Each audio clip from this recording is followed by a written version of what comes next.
مولاي এই সুন্নতি দাড়ির মুখে সুন্নতি জুব্বা গায় পাগড়ি বাঁধা, খালি টুপি না পাগড়িও বাঁধা, নামাজ পড়তে পড়তে কপালে কারো টিকলে বানায় ফেলা যেতে তাহাজ্জুদ করে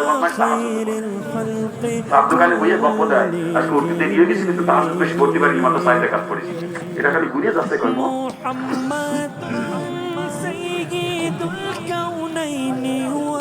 সাত দোকানে বইয়ে গপ্প দেয় যায় করতে দেরি হয়ে গেছিল তো তাহাজ্জুদ 4 রাকাত পড়েছি মাত্র। তার মানে সাত দোকানে বই গর্ভবতী মাসিটা জানায় আমি তাহাজ্জুদ পড়ি কাজ দাদা فريقين من عرب ومن عجم مولاي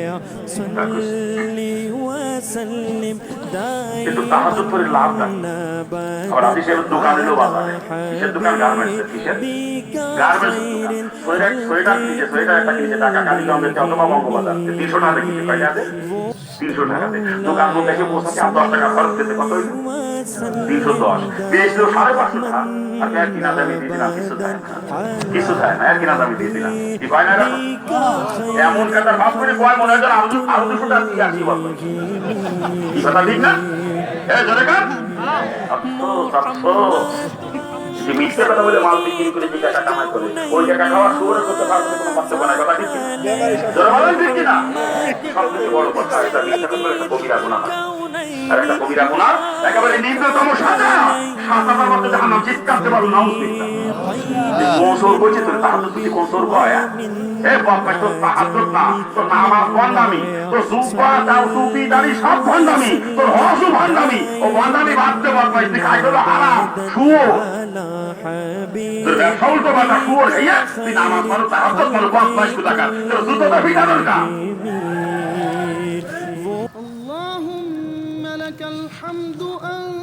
খারাপ লাগছে এই যে ব্যবসা বাণিজ্য করতেছি রসুলের তরিকার খেলা বাজান এই ব্যবসা হয়ে যাচ্ছে নাফরমানি এই ব্যবসার কারণে কিয়ামত আমাকে জাহান্নামে চলে যাবে কারণ ইবাদতের পরিণতি জান্নাত আর নাফরমানির পরিণতি কিন্তু জাহান্নাম ঠিক কিনা জোরে বলেন ঠিক কিনা আমরা চাকরি করি অনেকেই করি না কি চাকরি করি না চাকরি করার জন্য আল্লাহ পাক সৃষ্টি করেন না সৃষ্টি করে সিফলা লিয়াবুদুন একমাত্র ইবাদত অর্থাৎ চাকরি যদি করাই লাগে ইবাদত বানাইয়া করা লাগবে আর ইবাদত তখনই হবে রসুলের তরিকায় যখন চাকরি হবে ঠিক কিনা জোরে বলেন চাকরি করতে কখনো দায়িত্ব অবহেলা করা চলবে না ডিউটিতে কখনো ফাঁকি দেওয়া যাবে না অফিসে বসে আউট ইনকামে ধান্দা করে চলবে না সুন্নাত তরিকায় চাকরি করতে পারেন আপনার চাকরি ইবাদত হয়ে যাবে ওই চাকরি দ্বারা লক্ষ লক্ষ নেকি আপনার আমলনামায় জমা হবে কিয়ামতের ময়দানে চাকরি আপনাকে জান্নাতে নিয়ে পৌঁছে দেবে চিৎকার দেবেন সুবহানাল্লাহ আর আমরা চাকরি করি কেন দেখেন আমি অফিসার মানুষ অফিস টাইম সকাল 9টা থেকে বিকেল 5টা পর্যন্ত অফিসে যাই বেলা 11টায় আবার 3টার আগে ডিউটি শেষ এই যে ডিউটিতে ফাঁকি দিয়ে বেতন খাইতেছি বেতন কি হালাল হইতেছে ও বেতন কি হালাল হয় শুধু তাই না আমি বড় অফিসার পরপর 3 দিন অফিসেই যাই নাই 4 দিনের দিন যাইয়ে একবার টাকা খাতায় সই করি বেতন তুলে নিয়ে আসি 1 মাসের ও বেতন কি হালাল হয় ও বেতন কি হালাল হয় হ্যাঁ আর আমাদের দেশের চাকরিজীবীর গোষ্ঠী অধিকাংশ ঘুষ করে অধিকাংশ আমার মানে হাজারে একজন পাওয়া যাবে কিনা সন্দেশে ঘুষ কেন এরকম চাকরিজীবী আর বাকি 999 জন ঘুষ কর কথা ঠিক কিনা যারা বলেন ঠিক কিনা ওরা রোজার মাসে ঘুষ খায় না কয়েকটার জন্য কিছু দিয়ে যাও আর কোটি টাকা দিকদারি করা থেকে শুয়োরের গোশত দিকদারি করে তাতেও গুনাহ কম হবে আর শুয়োর খালি খালি হারাম খাওয়ার গুনাহ হয় আর ঘুষের টাকা জানি খাইলাম ও টাকা তো হারামই সাথে সাথে যার কাছ থেকে ঘুষ নিলাম তার উপরে জুলুম করা হইলো হারামও খাইলাম জালেমও হইলাম আর শুয়োর খালি খালি হারাম খাওয়া হইতো জালেম হইতাম না সরকার বেতন দেয় 15,000 20,000 25,000 30,000 40,000 50,000 ওতেও বলি যা পারে না ও পায়খানা তো না খালি হবে না শুয়োর খাইও দল জম্মের খাওয়া খাই ঘুষ বদমাইশের গোষ্ঠী কি কথা ঠিক না এই হতে পায়খানা খাস পায়খানা ব্যাগ করে খাতে পারবি না তো অল্প খাবে অল্প গুনাহ হবে আর ঘুষের টাকা ব্যাগ করে খাস গুনাহ বেশি আছে রে বদমাইশ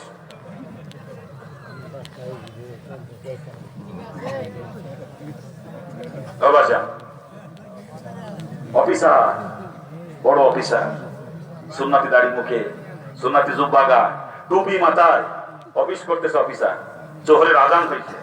উনি নামাজ পড়তে যাবে প্রস্তুতি নিচ্ছে নামাজে যাওয়ার জন্য এমন সময় একটা লোক একটা ফাইল নিয়েছে স্যার একটা সই করে দেন স্যার আপনার একটা সই নিলে আমার কাজটা আটকে রয়েছে স্যার এটা সই করে দেন টাকা দাও টাকা ছাড়া সই হবে না ধমক দেখায় জামাতে টাইম হয়েছে তাড়াতাড়ি দিদি দেওয়া আমার নামাজ করতে চলে গেলাম কিন্তু সই করতে পারবো না ও বদমাইশ